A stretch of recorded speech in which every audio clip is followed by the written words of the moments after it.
What up, what up, what up? What's going on, guys? Your boy Jazz. Welcome back for another Madden 25 online ranked match. And today, we have the Houston Texans going up against the Seattle Seahawks. And before the Madden roster updates goes and starts slashing the Texans everywhere, when I played this game, you know, they were pretty good, a top tier team. Same thing with the Seahawks. So, you know, definitely love what the Texans have to offer. Arian Foster is a monster who happens to be on my fantasy team. Andre Johnson, who happens to be on my fantasy team. The Texans defense, who happens to be on my fantasy team. -1 from the Texans defense, man. Nonetheless, speaking of defense, the Seattle Seahawks go on ahead and big hit me, and I end up fumbling, and they end up recovering. So, you know, right now, 0-0, he's in great position to go on ahead and score.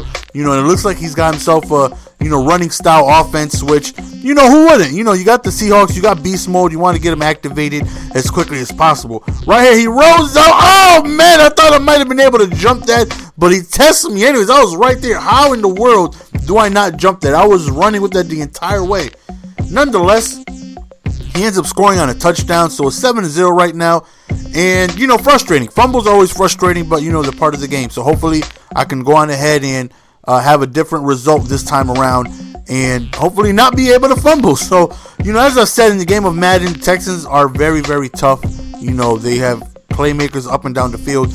Right here, we look at it. We end up with the skinny, though. We end up finding Andre Johnson, who has yet to catch a touchdown pass this year, man. That's a little crazy considering, you know, up until, you know, maybe 2 weeks ago, he was leading the league in receptions, and he's definitely one of the top tier guys when it comes to targets, but no touchdowns, man. That's a little strange. But right here, man, we're rolling, we're looking, we're going out route, and Andre Johnson comes through. That was thrown a little bit too early, and thankfully, Andre Johnson came through and made a play anyways. Right here, we go back to Martin. This time, he holds on to the ball right here. So, as you see, man, we really haven't ran the ball at all. You know, we're having a lot of success passing the ball, and, you know, whenever you can do really, really good on one side of the ball, is definitely going to make it a lot easier on the other side. So, you know, hopefully when I do start running the ball, you know, we can have success because we're doing really good passing. You know, I really feel like I have no troubles with his defense, and I feel confident being able to pass the ball, which is why I'm doing so much passing and not running the ball, even though I have a stud in Arian Foster. So right here, you know, like I've always been saying to Madden, I usually have trouble with people who run the ball because my defense has always been a passing style defense.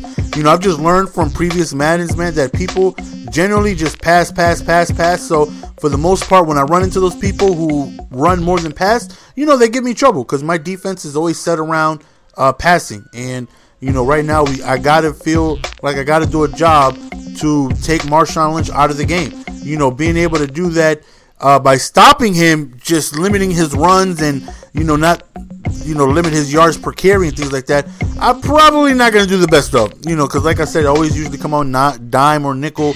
I was going to say nine. Oh, right there. Don't test the user. He is so disrespectful. Somebody please give that gentleman a link to my channel. Let me know. Do not throw the ball my way. He got away with it the first time, but not this time. So 7-7, we got our possession back, man. We did fumble on the first possession, so I feel like, you know, we're even now. We each got turnovers. Again, Martin, you've got to hold on to that. So, you know, he's playing a lot of man-to-man. So you see me using a lot of man beaters, which is curl routes, out routes. Right there, Johnson, another drop pass, man. I'm like, you have got to be kidding me. Very crucial down right here. Let's see if we can go on ahead and hit it. And this time we end up converting. We go back to Martin, and he's solely relying on man-to-man. And Seahawks have some of the toughest. Right there, we end up going with in route, but we drop it. Seahawks have the best passing defense in the game. You know, Sherman, monster. Browner, monster. Schaub, not so much. Overthrown on a wide open receiver. Catch him in stride, that's an easy touchdown, but Schaub overthrows it by 15 yards. Right here, again, we are just destroying him with routes that going to the sidelines because he's not adjusting. He's just continuously, oh, get run over though. Get run over. Arian Foster is a beast. He's running folks over, ladies and gentlemen. And then he's hitting people with the Heisman. He ran that man over like he owed him child support. So right now it's 14-7. And, you know, like I said, he's just sticking to man-to-man. And a lot of people that play with the Seahawks do that, I'm noticing, because their man-to-man it's really, really good. You start shading to the outside, they will shut them out routes down because their pass coverage is so good. But he's not adjusting to it. So, you know, why should I stop something he's not adjusting? You know, just like if I can't stop the run, why should he stop running the ball if I'm not stopping it? Right there, he throws right into Edward Reed, and we come through with an interception. The ancient one himself, Ed Reed, coming through with an interception right there. So right now we have an opportunity to go multiple possessions, and that's exactly what it is we want to do. You know, we want to be able to get this ball into the end zone. We go to play action. We go deep up top, and oh, the Ronald McDonald feet syndrome. Don't get the toes inbounds, out of bounds. Right at 35. Can we get the first down? We end up going to Hopkins, who's looking nice this year, man. My boy Hopkins, nice little rookie right there, doing pretty good, pretty big things this year, man. I definitely like the way you know, he's playing this year. I wish Andre could get into the end zone, but you know, Texans, they got some ballers, man. Why they're doing so bad in real life, I couldn't tell you. And me being a fantasy owner of Andre Johnson, oh, he loses Wagner for the game, which is huge. But a little later on, you see that I end up losing Cushing for the game, so we even out. Right, I decided to go for it. Usually in that situation, you guys know I like to play it safe and go for 2 possession leads, but I really felt confident that he was going to call a man-to-man play and I would beat it for an out route. That's exactly what happens, man. I am just picking apart his man-to-man defense because, again, he's just not making any adjustments. So, you know, like I was saying, me having Arian Foster, Andre Johnson, and the Texans defense, I watch every Texans game. Every Texans game I am watching. I'm watching every single one of them. And why they do so bad, I don't know. Their defense, they got studs, man. J.J. Watt and Cushing and Reed, and you figure that last year they were a top-tier defense. You figure they're only going to get better with Ed Reed, right? It's just, I don't know, man. Just can't figure it out, man. But nonetheless, man, in Madden, you know, we're trying to make things happen. I can only imagine how they're going to get declined once the update happens, because Lord knows that Schaub should definitely see a decrease, even though Arian Foster probably go up. What he had, 141 yards. Andre Johnson had a good game, but Schaub. I don't know what's going on with him, man. He likes throwing to the opposing team, man. I don't know what it is. So right here, he rolls out with Russell Wilson, picks up a good game, and these Seahawks, man, which I would give them the nod for the best team in the game, considering, you know, 49ers had the decline with starting out, you know, a little rough around the edges. So I do think the Seahawks are the best team in the game. You know, 1A and 1B, followed by the 49ers. Right here, hits me with a screenplay. Should have been, you know, lost for yards, but somehow we end up tackling him forward somehow. Right here, he rolls out and he ends up throwing an incomplete pass. So on 4th and goal right here, he decides to kick a field goal. So 21-10, he does get ball at half, so I feel like that's a smart play. If I was in his situation, I probably would have done the same thing, considering I know I'm going to get the ball back. So, you know, you're 1 touchdown away from making it a 3-point game if he decides to go for 2 or not. So, you know, right here, we have 50 seconds to make something happen. Not only is it going to be rough as it is, we got a clipping penalty, which is going to back us up even further. So, you know, I would definitely like to at least get a field goal here as we end up going over the middle of Johnson, because I feel like a field goal would be great, considering, you know, he does get ball at halftime. So, you know, that right there is a very important thing. So, again, still doing the same thing. These out routes, he's just not adjusting. He's putting up, like, purples, but they're still really not doing anything. So, right here, you see, finally switches it up to zone, and he leaves the wheel route wide open from Owen Daniels, and we end up scampering in onto the end zone. So, he definitely, you know, switched it up, caught me off guard a little bit because he was playing man all game long, and he switched it up the zone and just had the wheel route on the right side completely butt naked. Thankfully, we ended up finding that. So right there, dropped interception. That right there possibly could have been another score. I would have had the ball at least midfield with a couple of timeouts, but right here he goes up top, and another drop interception. We are dropping a lot. So 3rd and 10 right here. It's not too far before halftime. So right now, he's taking a page out of my book. Hit me with an out route. So right now, you always got to feel confident 28-10 going up against such a dominant defensive team. Definitely feel like I'm having my way. I feel like I'm, providing him with trouble. I feel like I'm doing a very good job of, defeating his defense. And that's all you want to do. People can say I'm calling the same routes, I'm calling the same whatever, but all you want to do is beat the defense that he chooses. My job is to move the ball on the defense he chooses. So if he continuously chooses out routes, I'm going to continue to call man-to-man beaters, and a big man-to-man beater is out routes. So, if he continues to call a defense that I can run the ball on, I'm going to continue to run the ball. My job is to beat the defense he calls on the field. And right now, he's playing way too much man-to-man. People should already know at this point in time in Madden, man-to-man is easy to beat, especially when if you just stick to it exclusively. Like, once I get a hang of you're only calling man-to-man, like, that's it. People ask me, like, on Twitter, what's better, man or zone? I've always played man. I've never played zone.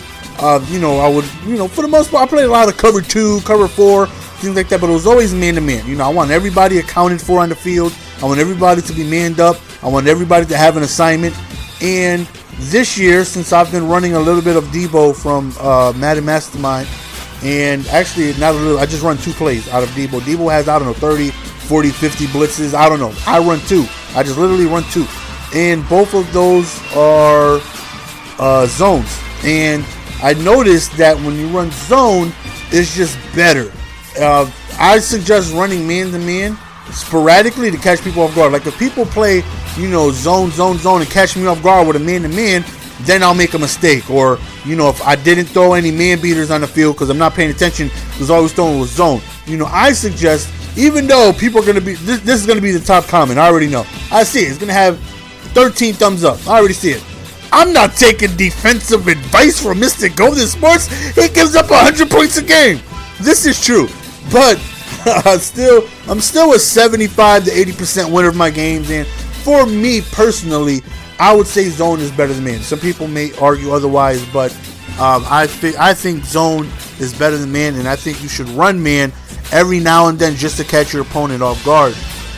Right here, catches me with the big play on the left side. Thankfully, his momentum took him out of bounds. Right here, we hit him with the toe tackle. We hit him with the toe tackle and saved us the first down. We end up stopping, the possession. So, oh my God, look at the pancake. Anybody got some syrup for that pancake right there? Someone give me some Aunt Jemima's, some Buttersworth, and just spread it all over the 49-yard line, because there's pancakes all over there. Right here, we try to go up top on a corner route, but it gets snagged. Didn't think that right. Obviously, I didn't think that was going to happen. If I thought that was going to happen, I wouldn't have thrown it. So, he still has a chance to make a mark in this ball game. He still has an opportunity to go on ahead and make something happen. So, right here on 2nd and 10, he's standing in the pocket. He's looking. He ends up just quick little dump off to Marshawn. And that is somebody you do not want to be in front of at a straight angle. Do not be vertically in front of Marshawn Lynch. Like, no straight line. Come at an angle. If he's straight running in front of you, running directly towards you, and he happens to hit that truck stick, that 99 truck stick, you're probably not going to tackle him. Angles. If I see Marshawn coming directly towards me, left trigger, back. I'm holding back and hoping he cuts. That way I can get a nice little angle. Look at Percy Harvin breaking tackles, jukes the hell out of me all the way to Texas, and another Dolphin dive for a miss. Like, he juked the hell out of me breaking tackles, and now he's right back in his ball game. He goes for 2, tries to make it a field goal game. He's running all around the pocket, and he finds somebody in the back of the end zone. And now I'm thinking, I hate being in this type of situation, right? Game is going comfortably. Game is going good. Snap of a finger, bam! It's a 3-point ball game. I'm like, what the hell happened? The game of Madden takes forever. It takes an hour. But sometimes things happen so quickly where you're in a situation, I'm like, oh my God, I really let him back in the game. Like, all right, I can't do this, man. Let's run the ball. Let's take it slow. Let's see if we can have success running the ball. Open up the passing lanes. I've been making mistakes passing. Let's just keep it on the ground. I have a stud at running back. Let's see if he can just go on ahead and get us, going. Get some momentum going for us. So, right there, you see they didn't even let my boy back up. Right there, we don't get the first down. And this is a very big 4th down play. This is a huge conversion We come out in a pass play. He stays with his man-to-man, and we end up hitting him with the skinny route over the middle. Thankfully, Andre Johnson comes through with the catch. And again, we're back on a run. Milking clock. You see, we hiked it with 2 seconds left. We got the ball. Ball is in our court. And, you know, this is our game to lose right here. Take time off of the clock, where if I do score, just give him little time remaining. You know, if he doesn't have the ball, he cannot win. So he's having a little bit of trouble stopping me, which is good. Like I said, I'm taking time off of the clock. I'm running the ball. I'm getting first downs, which is good. It's going to make it more difficult for him to try and come back. So, you know, right now we're almost in a situation where he's going to start calling timeouts right here. We run to the outside with Foster. We cut it back inside. We definitely do not want to go out of bounds. And soon, you see, he starts wasting his timeouts. This is exactly where it is we want to be. We call, oh, look at the spin move. Got 2 dolphin dives. We end up getting toe tackled, but he wastes another timeout. So essentially, a first down wins this game. We get ourselves a first down, we win this game. We run with Foster. That's exactly what happens. We get ourselves a first down, and due to his lack of timeouts, all we got to do from here on out is kneel the ball, and we end up winning the game. Very important. We milked the entire fourth quarter. We played it smart, man, making mental mistakes on the earlier drives. I actually touched my mind, like you guys can see me. Like, making mental mistakes, and I touched my mind. Like, yeah, those were mental mistakes. But making mental mistakes early is like, okay, let's run the ball. Let's see if we can pick up yardage. Let's see if we can milk some clock. And it just kept on going and going. He had trouble stopping the run. And I felt like that had a lot to do with us passing heavily early on in the game. Where a little later on, he had some difficulty stopping the run. And we killed the entire fourth quarter. Could not stop the run. And thankfully he did not, because we almost lost this game. But thankfully we came through at the end. Henry and Foster dominated that last quarter, carried us to a victory. So that's the end of the game, guys. Hope you guys enjoy. Look at this play right here. Oh, he breaks me. Cut it off before he breaks me. Cut it. Oh, man. Oh, they try to censor me. The GMC sign kind of censored me right there. Oh, they showed it again. Oh, that wasn't me. That was a computer dolphin diving. But nonetheless, man, we come through.